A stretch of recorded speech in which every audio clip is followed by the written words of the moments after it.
अस्सलामुअलैकुम, मैं हूँ आरज़ू अंसारी। उम्मीद करती हूँ आप सभी खैरियत से होंगे। अल्लाह आप लोगों को ऐसे ही खुश रखे। तो आज का ये वीडियो बहुत ही ज़्यादा ख़ास होने वाला है, क्योंकि आज मैं आप लोगों को नमाज में कितने फ़र्ज होते हैं अच्छे से बताऊंगी, और साथ में वो कौन सी 10 चीज़ें हैं जिनसे आपकी नमाज टूट सकती है। तो ये सारी चीज़ें आज के इस नए वीडियो में मैं आप लोगों को बताने वाली हूँ। नमाज के अंदर कुछ चीज़ें फ़र्ज हैं जिनमें से अगर किसी ने एक भी छोड़ दिया तो उसकी नमाज नहीं होगी। तो सबसे पहले मैं आप लोगों को नमाज के फराइज बताऊंगी, जो कि सभी को जानना बहुत जरूरी है। तो चलिए वीडियो शुरू करते हैं। तो नंबर 1 पर है तकबीर तहरीमा करना। जब हम नमाज पढ़ने के लिए खड़े होते हैं और नियत करके अल्लाह अकबर कहकर हाथों को उठाते हैं, उसको कहते हैं तकबीर तहरीमा। तो ये फर्ज है। नंबर 2 पर है कयाम करना। कयाम यानी सीधे खड़े होकर नमाज पढ़ना फर्ज है। नमाज फर्ज, वित्र, सुन्नत की नमाज में कयाम फर्ज है। बिना किसी शरई उज्र के बगैर अगर ये नमाजें बैठकर पढ़ी जाएगी तो आपकी नमाज नहीं होगी। नफल नमाज फर्ज नहीं होता, आप बैठकर या खड़े होकर दोनों तरीके से पढ़ सकते हैं।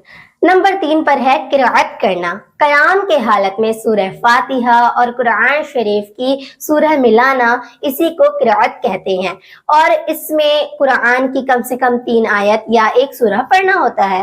फर्ज नमाज की 2 रकातों में और वित्र और सुन्नत और नवाफिल की हर रकात में फर्ज है। मुक्तदी यानी कि जब जमाअत से इमाम साहब के पीछे नमाज पढ़ते हैं तब किराअत किसी भी रकात में फर्ज नहीं होती। नंबर 4 पर है रुकू करना। रुकू में इतना नीचे झुके कि कमर और पीठ सीधी हो जाए। ये मर्द का तरीका है। औरतों को रुकू में सिर्फ इतना झुकना है कि उनकी हथेली घुटने से टच हो जाए। मर्द हजरात इस तरीके से झुकेंगे कि उनको अपनी पूरी पीठ सीधी कर लेनी है और घुटनों पर जोर देना है। इस तरीके से पीठ सीधी करनी है कि अगर उस पर कोई चीज रखी जाए तो वो चीज नीचे ना गिरे।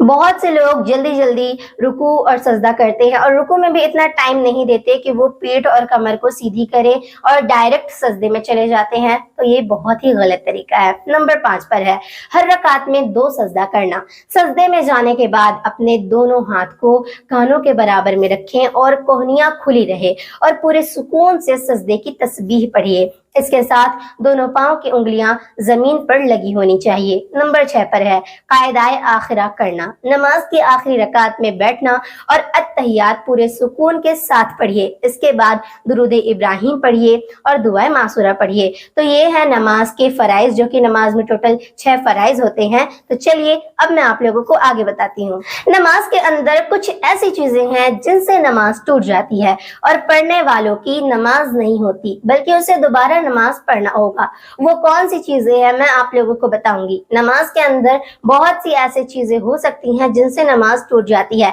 मैं आप लोगों को वो 10 चीजें बताऊंगी। मगर बताने से पहले मैं आप सभी लोगों से गुजारिश करती हूँ, अगर आप हमारे चैनल दीनी जानकारी पर नए हैं, मेरी वीडियो को पहली बार देख रहे हैं, तो हमारे चैनल दीनी जानकारी को सब्सक्राइब करें, साथ में वीडियो को हाइप कीजिए, वीडियो को शेयर कीजिए और साथ में एक प्यारा सा कमेंट भी जरूर कीजिएगा।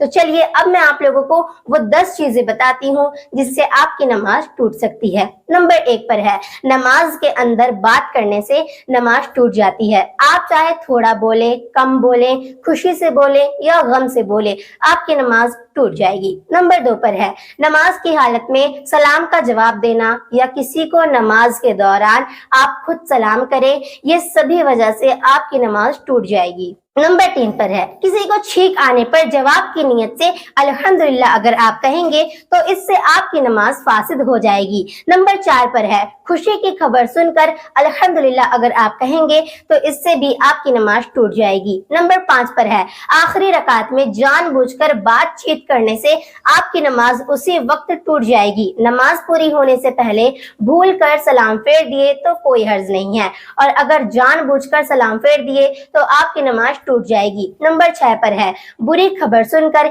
इन्ना लिल्लाहि व इन्ना इलैहि राजिऊन पढ़ना या किसी बात के जवाब में कुरान के किसी लफ्ज को, किसी अल्फाज को, किसी को जवाब देना, इन बातों से आपकी नमाज टूट जाएगी। नंबर 7 पर है सांप बिच्छू को नमाज में मारना उस वक्त जायज है कि अगर वो सामने से गुजरे और तकलीफ देने का खौफ हो तो आप उसे मार सकते हैं, और अगर ऐसा नहीं है तो आप नहीं मार सकते। और अगर तकलीफ पहुंचाने का अंदेशा नहीं है हैं फिर भी आप उसको मारने जा रहे हैं तो इससे आपकी नमाज मकरूह हो जाएगी। नंबर 8 पर है सतर, यानी वो जगह जिसको छुपाने का हुक्म दिया गया है उसके खुलने से आपकी नमाज टूट जाएगी। नंबर 10 पर है दांतों के अंदर खाने की कोई चीज फंसी थी उसको निकाल लिए, तो अगर वो चने से कम हो तो नमाज नहीं टूटेगी लेकिन मकरूह हो जाएगी, और चने के बराबर है तो आपकी नमाज फासिद हो जाएगी। नंबर 10 पर है नमाज के अंदर वुजू टूट गया तो इससे भी आपकी नमाज टूट जाएगी। तो वीडियो को आप लोग ज्यादा से ज्यादा शेयर करें